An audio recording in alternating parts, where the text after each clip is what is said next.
Padangų juodinimas. Tai turbūt vienas populiariausių dalykų automobilio priežiūroje. Bet kada tas padangas juodinti, kaip jas juodinti ir su kuo juodinti. Tai kadagi juodinti tas padangas?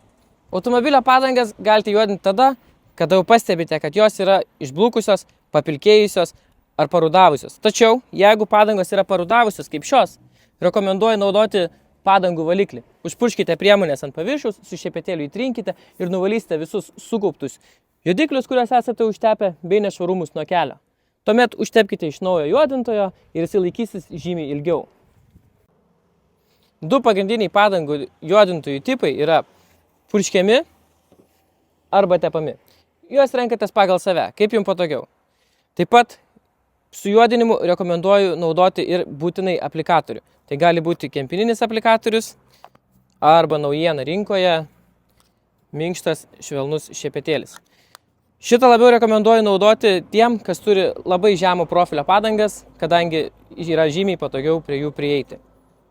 Tai šitą padangą tikrai galima juodinti, jinai yra švari, tad biškį pajuodinsim, pamatysim patį skirtumą ir galėsit patys įvertinti.